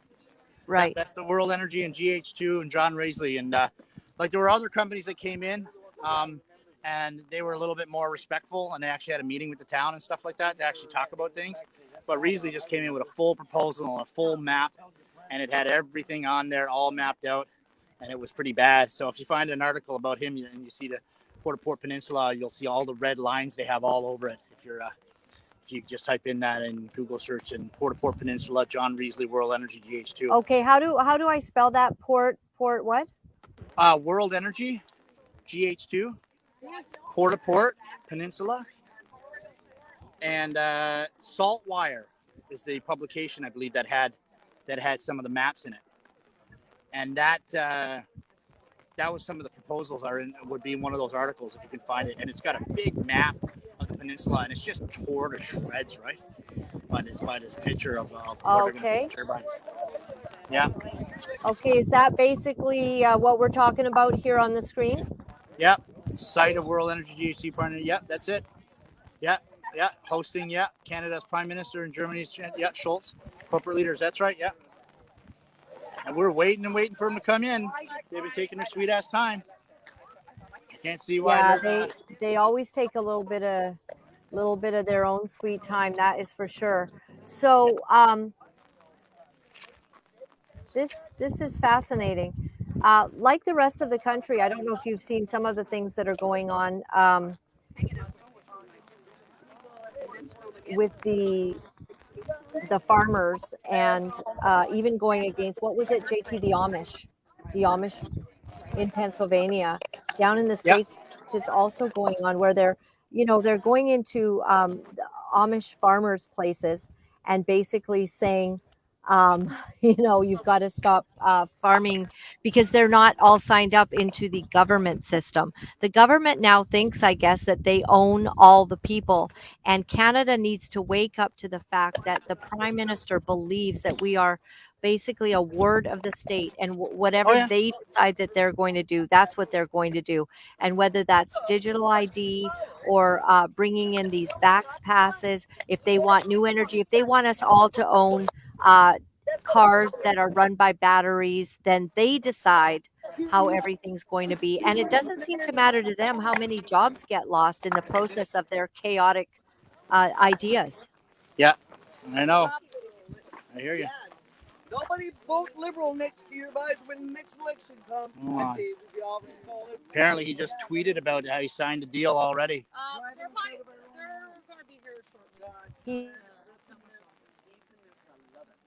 according to Trudeau's Twitter, they just signed the deal. The dictator and the chancellor. Oh, I love it. Well, then his Twitter account's lying. Two traitors.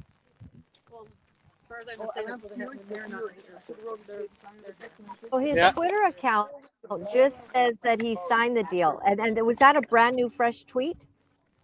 Was that a brand new fresh tweet? When did that come out?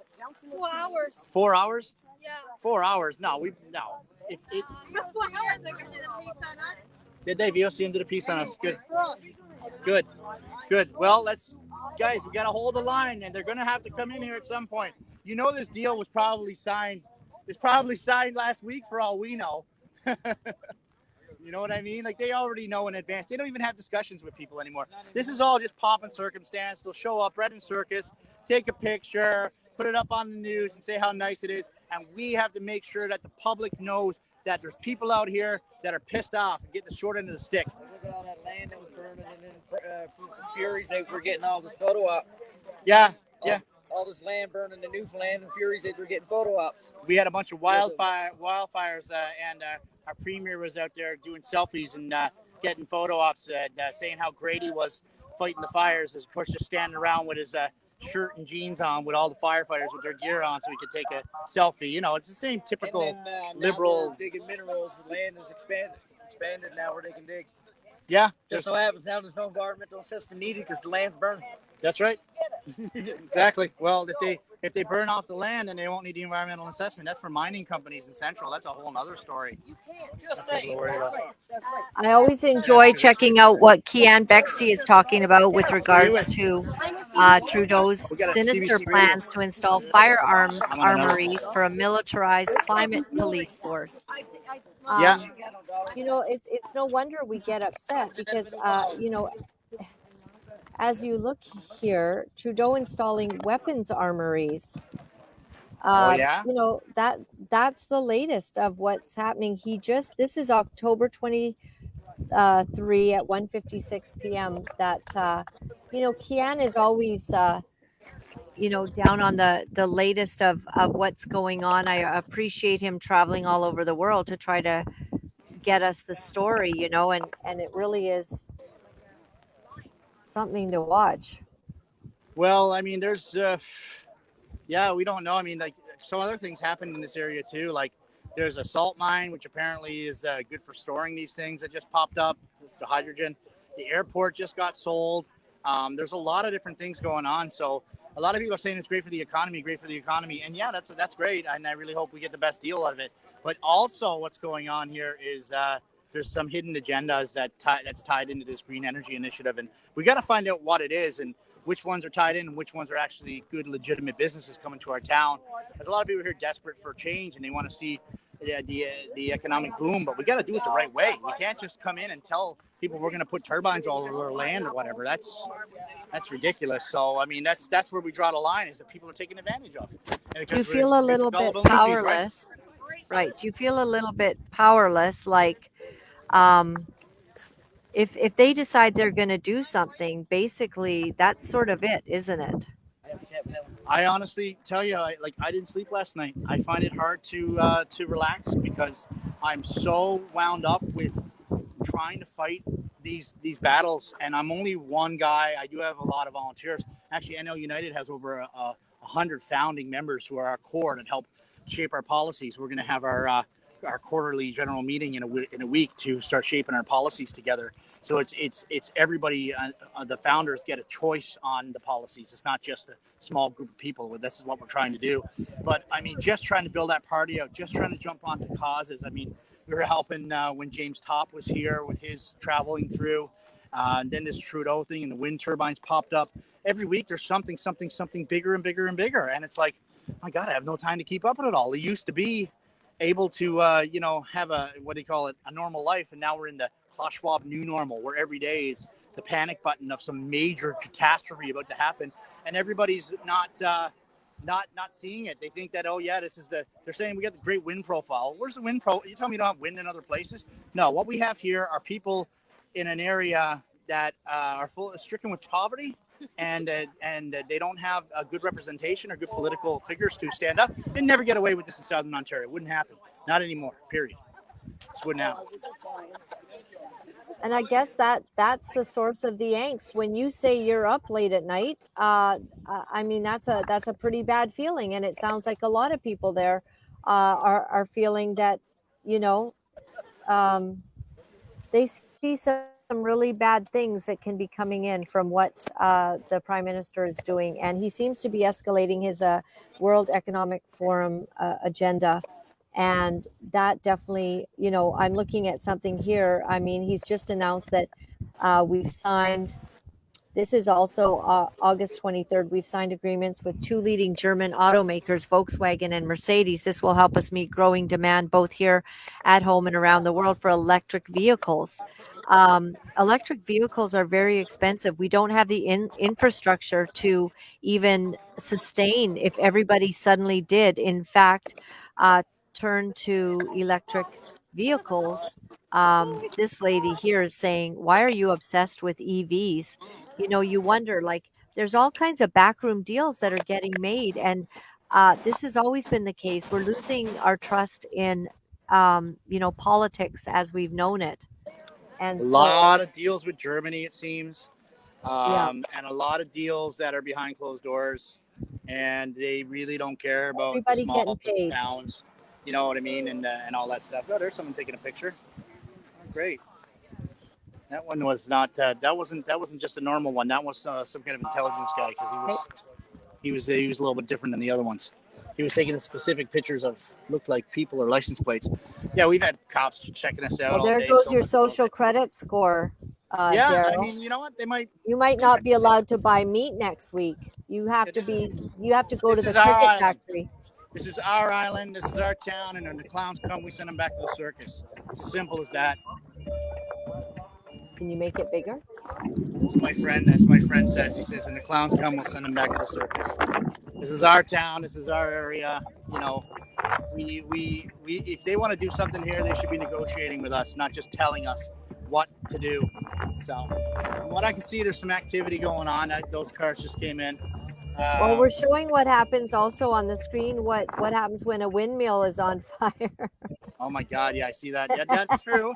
And they're going to be that many close to people's homes too, right? So think Right. about that, how dangerous that can be. So, yeah, I definitely wouldn't want them in my backyard. And you know, based on the proposal, they won't be too close to my home, but they'll be They'll be close to my friends' homes, and they'll be close to my neighbors' homes and my loved ones' homes. And I'll fight for them. I fight for them if that's what they want. They want to fight. I'll fight for them. I'll fight with them. Yes. But that's what we do. Yes. I mean, we saw this happen back when we were at the Freedom Convoy. We lived this moment. We saw this. It was like the Woodstock of our generation. And then the media turned it into, with the help of the Trudeau government, turned it into a shit show circus and made us look like a bunch of fools until Yes. people like yourself were out there actually podcasting directly, unfiltered, uncut, and get the story out. And then people saw it and we're like, oh my God, it looked like a good time. Kids, bouncy castles, everybody having a good time, just getting along. And you know what I mean? And then what did they do? They turn around and they change their tune of their story, and all of a sudden half the conservatives want to be supporting all of a sudden the trucker convoy, and all of a sudden these people that were not there at the beginning started supporting the trucker convoy.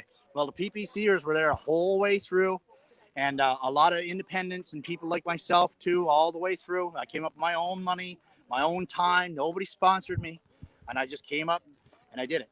You know what I mean? So this is what we got to be talking about now is like how that was negatively construed, and it was such a blatant glare of just a huge lie, right? I mean, we were the trucker convoy. I mean, we had thousands of cameras and phones going all day long, and the stuff they were trying to filter and take down and hide and change in the media was sickening, right? And then they call us the fringe minority and the conspiracies. And well, the conspiracy turned out to be true, didn't it? They put in an emergency order and they found out that it wasn't necessary, that the truckers were willing to sit down and have an agreement. And then they also found out that it wasn't all the Americans donating, that over 86% of the funds from GoFundMe were Canadian citizens. Right. Donating small amounts. Oh, here's one. Boo! Boo! There's our friends. Our friends. Who was that? You're not welcome here.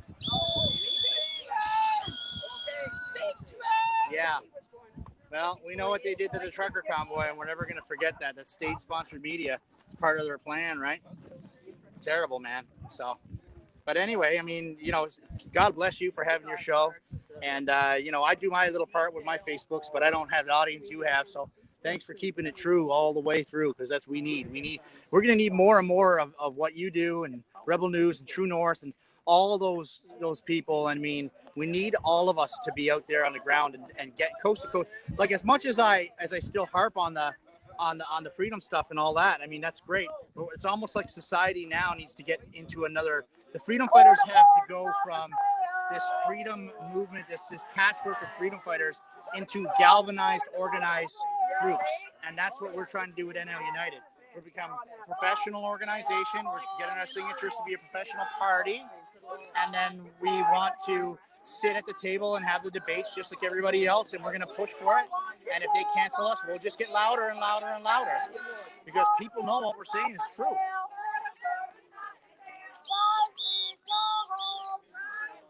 There's another bus.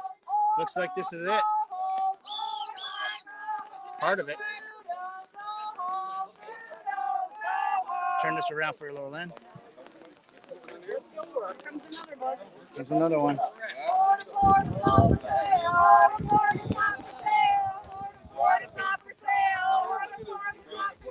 So we're waiting for Trudeau to show up. Everyone. Trudeau must go. Trudeau must go. Think he's in the bus?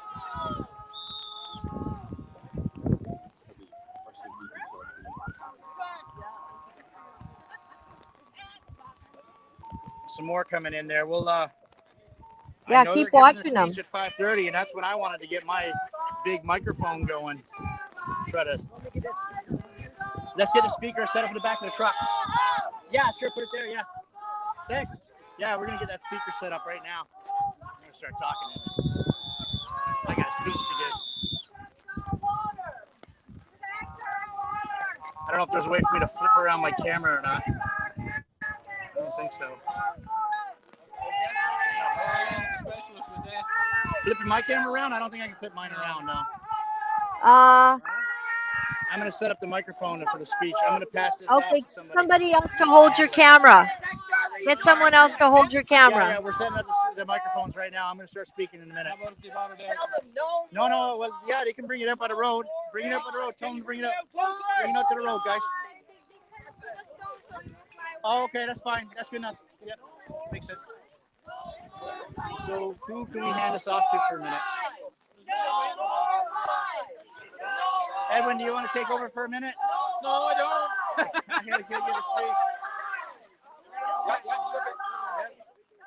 I want to keep it on the stream here. Definitely want to keep it on the stream. Okay, he's coming in. He's coming. Yeah, the microphone's coming in.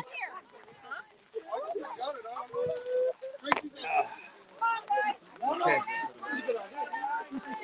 good. Everybody's gonna be under here. Everybody's under here. We gotta get the speaker taken out. Is Toad get it over there? Where's gonna get it? No, New Yorker. All right, it's a big chaos here. I'm gonna stay out of here. Okay. Sorry, Laura-Lynn, it's kind of turned into chaos here. Yeah, had it rain. I'm gonna pass this off to somebody for a minute. Who can I pass it off to? You're dry.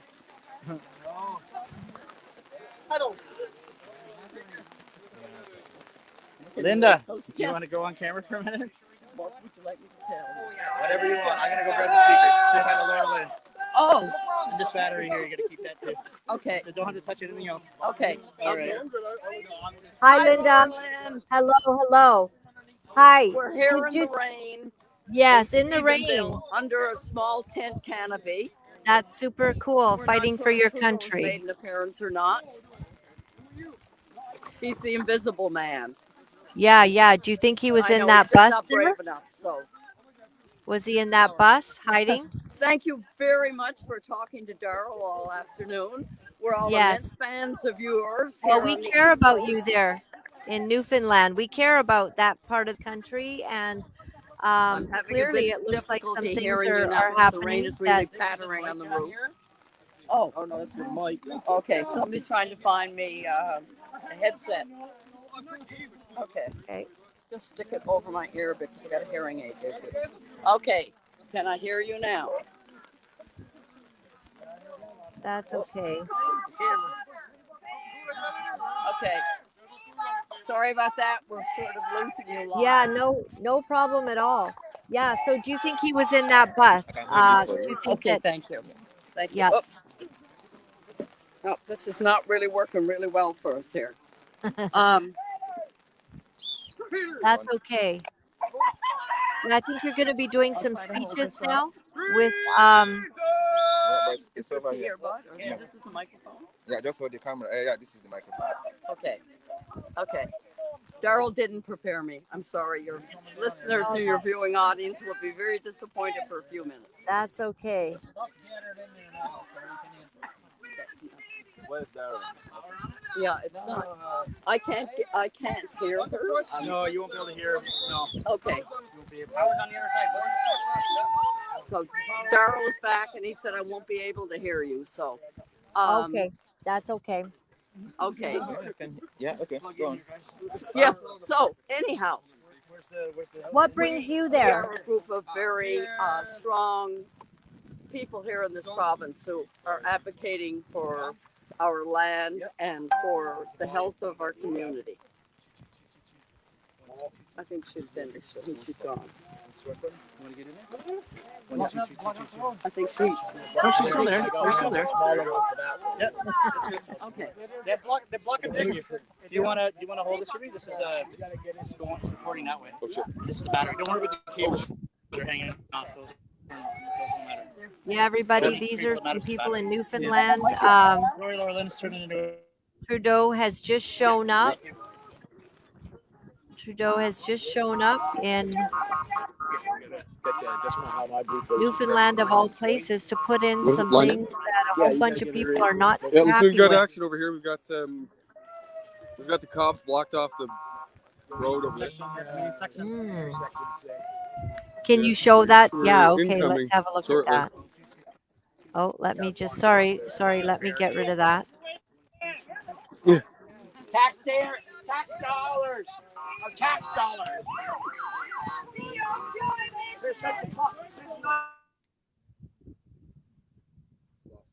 Oh.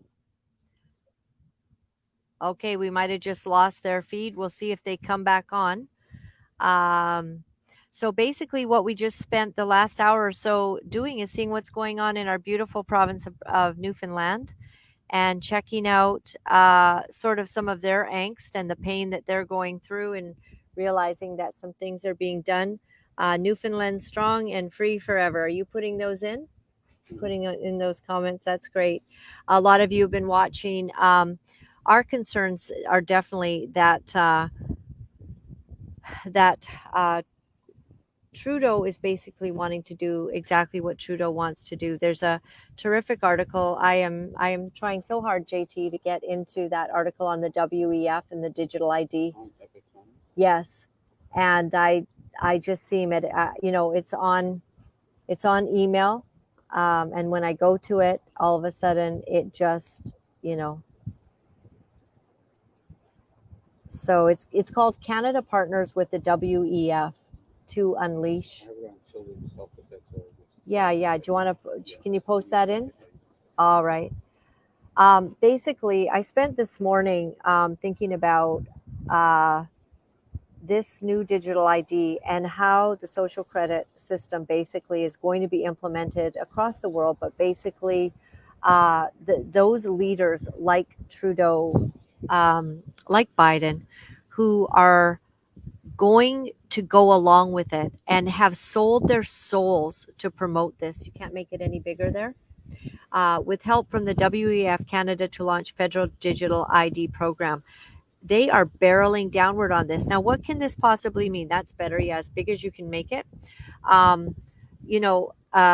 what does it mean for all of us? Well, okay, let's say you're like the good folks in Newfoundland today, and you're out protesting something you think is important. All of a sudden, well, your name might get written up. You're in China. This is the way it is. That's why it's a culture of fear there. You're constantly afraid whether what you've done has been seen, and if it has now affected your social credit score, and that will mean they're back. Yeah, that will basically mean if hey, good to see you guys. Cable, I think. Sorry.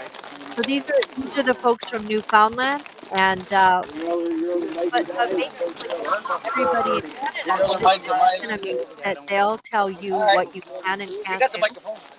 Hey, hey, Darrell, good to see you. Hey, I'm sorry, I'm back.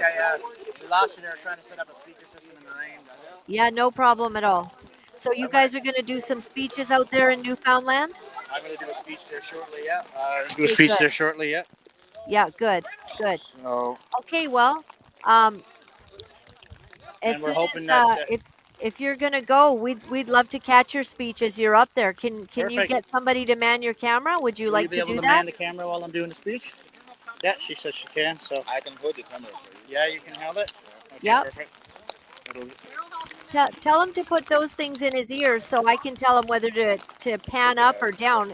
Okay. If you're, yeah, good for you. She'll tell you. Here. Sorry, I got you doing this now. There you go. Am I supposed to hear what? Yeah, the mic's right there. It's all so the mic needs to point towards me. Okay. There you go. So the camera goes like that. Do the photo up. Are they? Is it good? That's up to her. Yeah. Is that good? Can you talk to her? You hear? Yeah. There you go. Okay. Okay. Good. All right. Are you gonna be using it?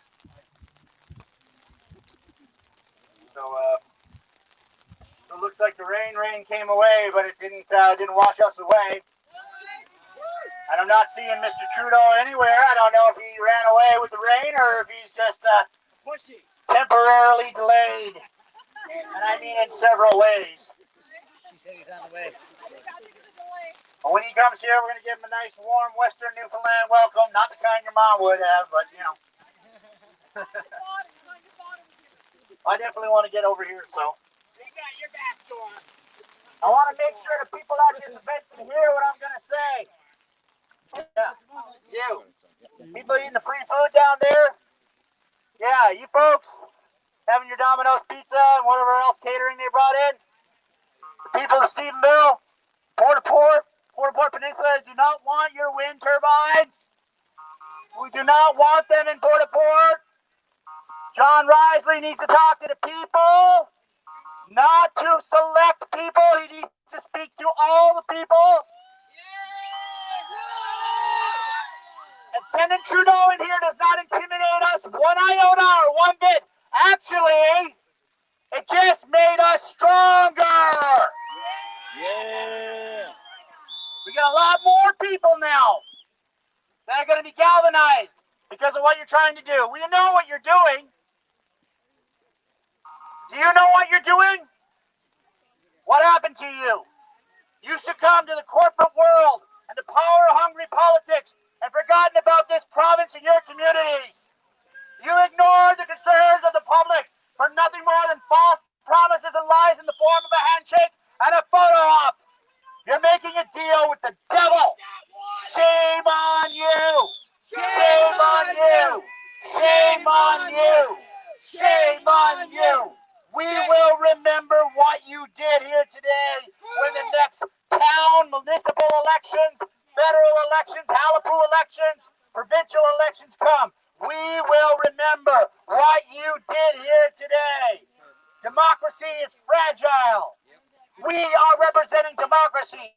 You are representing a handshake with a communist devil. No corporation is above the law. Take your great reset somewhere else. Take your great reset somewhere else. You want to talk business, come and talk to the locals on the ground. The people of Port-au-Port Peninsula and the people of Stephenville surrounding area, Bay St. George, are not backing down. We want to speak with you. We don't want to be told what to do. We're grown-ups. Can't you respect that? You ever heard of the Aga Khan affair? Justin Trudeau found guilty violating sections 5, 11, and 12, 21 of the Federal Conflict of Interest by accepting private island vacations, gifts, and flights from Aga Khan. That's the man that you're hosting today. That's him in the front seat. He's in that front seat over there in that car right now. Trudeau must go. Trudeau must go. Trudeau must go. Trudeau must go. Trudeau must go. Trudeau must go. You're not welcome here. You're not welcome here, Trudeau. SNC Lavalin affair. You remember that one? You really think this guy's got your back? You really think that Trudeau cares about Stephenville, Newfoundland? He's here to take advantage. Open your eyes. Stop eating the free food. Look at the details. Look at the thin white lines. Read between them. Look at it. He's lying to us. He's trying to take advantage of us. Get it in writing. Every single thing. SNC Lavalin affair. Political scandal involving attempted political interference with the justice system by Prime Minister Justin Trudeau. That's who you got in there today. Scammer. Shyster. Grifter. Cheater. Traitor. Weed charity scandal. Canadian political scandal regarding the federal weed charity administered over $912 million to Canada Student Grant Program, and a lot of it went to Justin Trudeau and his buddies. Remember that one? You remember that one? You forgot about that one? That's who you're having lunch with today. That's the criminal that this country has with his face at the helm. He doesn't represent the people of Port-au-Port Peninsula. He doesn't represent me, and he shouldn't represent you. Shame on you. Shame on you. Shame on you. Missed the first Truth and Reconciliation Day so we could go surfing at Tofino. Remember that one? Prime Minister Trudeau offered a private apology to the chief of the British Columbia First Nation after passing up an opportunity to honor Canada's first official Truth and Reconciliation Day. You forgot about that one, did you? You forgot about his promises to the Indigenous? How about the way he treats war veterans? Didn't have enough money for them or enough time. How about Canada's convoy protest? Shame on you! Shame on you! Shame on you! He shut down $10 million given by regular people and then tried to get state-sponsored media to say that it was Americans. Turned out that 80% were Canadian bank accounts. Regular people. They seized all the funds from GoFundMe, and then they seized $3.2 million from private bank accounts because people had a peaceful protest. Do you remember that? Do you remember that? That's the person you're speaking with today. That's the person that you're going to be signing an agreement with today. Shame on you. March Fund GoFundMe executive Juan Benet has testified in the House of Commons that 86% of the donors of the original GoFundMe campaign were Canadian. 88 of the funds to the original campaign were Canadians. So between 86% and 88% were Canadian-funded people, and you seized the money and shut it down. Then you had your lackeys go and hack, go, give, send, go. You remember that? Justin Trudeau likes to wear blackface. Remember that one? Scrambling to halt further damages to his re-election campaign in 2019, less than 5 weeks before the federal election on October 21st. His leadership campaign was rocked with images emerged of Trudeau wearing blackface, so they couldn't remember how many times he did it. They got 3 times at least. Shame on you. Shame on you. This is the person you're supporting today. Shame on you. Shame on you. Shame on you. Shame on you. Shame on you. Shame on you. Shame on you. Shame on you. Shame on you. Shame on you. Shame on you. Shame on you. I hope you're proud of yourself. You're signing away on crown land. First visible energy that hasn't even been tested in Canada. You're giving away our crown land. Our crown land. Our crown land. Indigenous people, listen to me. Chief Mitchell, listen to me. Listen to what we're saying. You're giving away our lands to a criminal, treacherous bastard.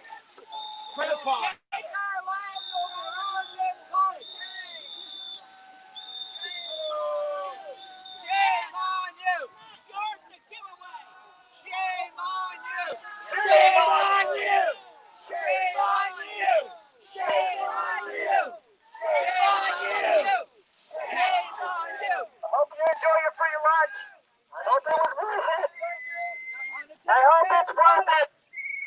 Sign a deal with the devil. Look at yourself, look at your kids in the mirror when you kiss them goodnight and realize they will not have a future in this country because of what you just did. Do some basic research. What an embarrassment our leaders are in this town, in this community. NL United will not forget. The people of Port au Port will not forget. We deserve a better deal, and the wind turbines will not be going up in Port au Port. It will not happen, John Reesley. No way. Or Mr. Trudeau, anyhow. Can I have that? How do you discuss it?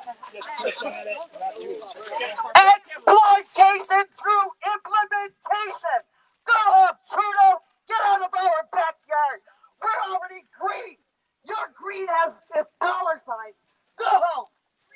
Furious with fury. You're not Father Canada. Father Canada would nurture, not poison. Get home. Go home. Go home. Go home, Trudeau. Go home, Trudeau. Trudeau gotta go. Trudeau gotta go. Trudeau gotta go. Trudeau gotta go. Trudeau gotta go. Trudeau gotta go. Trudeau gotta go. Trudeau gotta go. Trudeau gotta go. Trudeau gotta go. Trudeau must go. Yeah, we hit the back. Okay. We're about to make a goal. Let's go to Port. We need Port. Trudeau is gone. We need to save our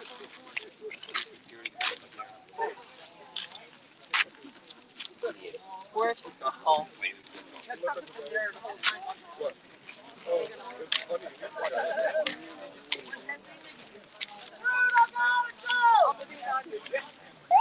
No windmills on the Port au Port Peninsula.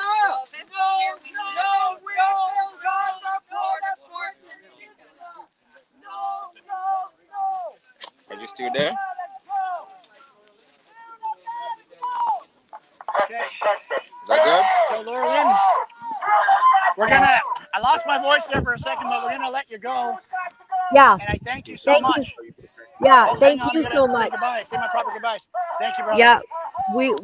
Yeah, we appreciate you, and thanks for standing strong, and we support you, and we're with you, and God bless you for standing up. One day, our kids will look back and know that we stood up for our country Absolutely. in so many ways at this epic hour. God bless you. Absolutely, it's a pleasure. God bless you too, and hopefully we'll see you the next time we're up your way. Take care. Thank you, Darrell. Thanks, God Laura-Lynn. bless. Bye-bye. All right, everybody. Thanks for joining us. That was a very interesting day to see what is going on in Newfoundland with, of course, our Prime Minister. Let's not forget that with the help from the WEF, Canada is going to launch the federal digital ID program.